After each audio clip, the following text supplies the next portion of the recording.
안녕하십니까. 중고차에 대한 고민 해결 스마트 정실장입니다. 안녕하세요, 김반장입니다. 여러분들의 자동차에 대한 고민, 알고 싶었던 궁금증, 고민, 알고 싶지 않았던 자동차에 대한 고민, 궁금증도 다 해결해드리는 그런 채널 속의 채널. 김반장님 도와줘요! 채널이 드디어 오픈했습니다. 오늘의 첫 시간. 자, 김반장님 인사 한번 해주십시오. 김반장님 인사해 주십시오. 안녕하세요. 자, 오늘의 궁금증, 렌트 이력이 있는 중고차 과연 사도 되는지, 어떤 장단점이 있는지, 이런 부분에 대해서 궁금증이 들어왔는데, 렌트카라고 하면은 일반적으로 장기 렌트가 있고 단기 렌트가 있는데, 이 두 차량에 대한 각각의 특징 및 장단점, 이런 부분 한번 우리 김 반장님이 말씀 한번 해주십시오. 일단 단기 렌트 같은 경우에는 보통 자기 차가 아니고 함부로 타는 경향이 있죠. 근데 또 반대로 자기 차가 아니다 보니까 놀러 가려고 젊은 친구들이 빌릴 때는 막 풀악셀 막 조지고 타는 경향이 좀 있고.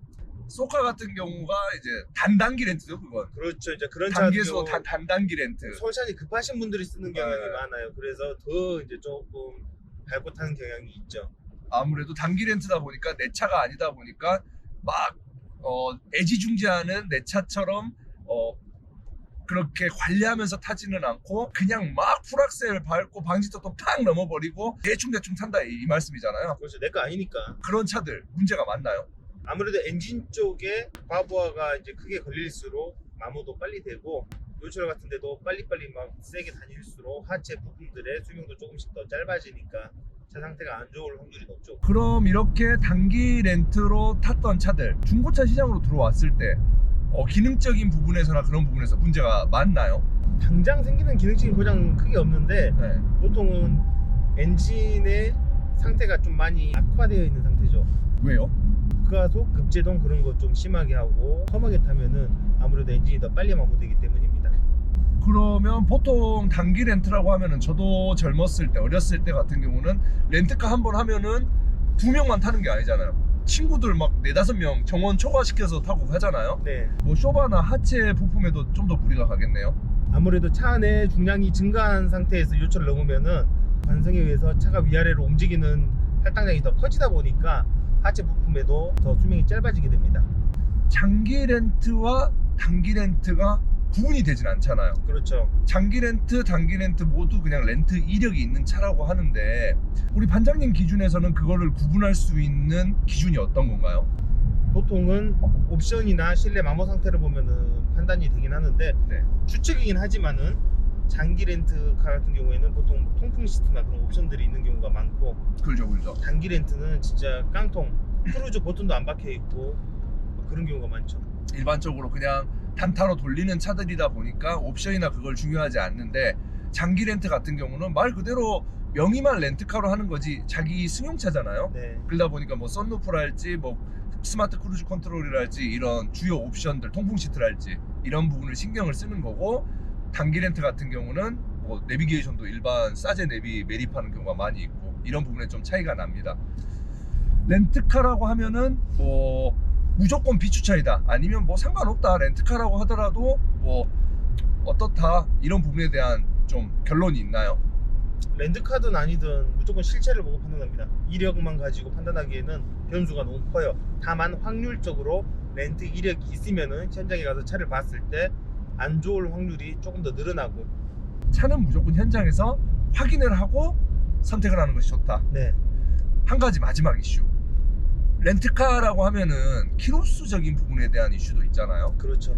이런 부분은 좀 말씀해 주실 수 있을까요? 좀 민감한 부분인가? 아니, 민감한 부분이긴 한데 이제 제가 네. 받아들이는 딱 그걸로만 말씀드릴게요. 네. 이건 제 뇌피셜인데, 대기업 렌트카 회사에서는 조작을 안 하는 것 같더라고요. 네. 근데 일반 사설 렌트카 업체에서는 이제 이번에 우리가 대형 우리 다른 채널에서 하는 거 보니까는 조작을 많이 했다 하던데, 저 같은 경우는 현장 가서 차를 보고 주행거리 조작이 좀 의심이 되는지 안 되는지 이제 그것까지 이제 판단을 하죠. 이력이 있는 경우에는 안 사면 되고 현장에서 확인을 해야 된다. 무조건 실차 봐야죠. 네, 그래서 맞습니다. 우리가 이제 차를 볼 때 서류적으로 합격해야 되고, 가서 이제 그런 거 다 합격해야 되고, 또 시운전하고 합격해야 되고, 또 리프트 떠서 합격해야 되고, 진단장비 뽑아서 합격해야 되고, 단계별로 다 있죠. 그것들을 경쟁률을 뚫고 그걸 찾아내는 게 이제 좀 복잡하긴 하죠. 차들. 김 반장님께서 말씀하셨듯이 많은 분들이 평균적으로 중고차를 구매하는 루트, 절차를 봐보면은 사이트에서 일단 가격 비교는 충분히 하시고 그 차량에 대한 뭐 보험 이력도 다 확인하시고 사진 보시면서 뭐 내용 보고 꼼꼼하게 확인을 하는데 중요한 건 그 내용은 1차적인 내용일 뿐이라는 겁니다. 그렇죠. 광고 내는 거는 그렇죠. 아무리 안 좋은 차든 좋은 차든 다 똑같이 좋아 보여요. 그렇죠. 저희 영상 올렸던 영상들 봐보시면 현장에 가서 차량을 확인했을 때 광고상의 내용과 너무 다른 내용들이 워낙 많았기 때문에 현장에 가서 이렇게 엔진도 봐야 되고 전자 버튼 이런 것도 다 조작해 봐야 되고 그게 합격되면 시운전도 해봐야 되고 하부 리프트도 띄워봐야 되고 뭐 단계별로 다 있다 보니까 이런 부분들에 대해서 완벽하게 꼼꼼하게 확인을 하고 중고차를 구매하시는 것을 추천드리겠습니다. 스마트 정 실장의 채널 속의 채널 김 반장님 도와줘! 오늘 영상은 여러분들의 중고차에 대한 고민과 자동차에 대한 고민 해결을 위해서 새롭게 선보인 채널이고 자동차에 대해서 궁금했던 내용이나 중고차 거래 이것에 대해 궁금했던 내용들이 있으면 밑에 댓글로 남겨주십시오. 저희가 여러분들의 궁금증 해결을 위해서 부지런히 자료 조사도 하고 저희 경험에서 나오는 찐 바이브 맞죠? 찐 경험에서 나오는 내용을 토대로 여러분들의 궁금증을 해결해 드리도록 하겠습니다. 보다 많은 분들이 중고차를 편안하고 안전하게 살 수 있도록 저 스마트 정 실장과 김 반장이 열심히 뛰어다니도록 하겠습니다. 구독, 좋아요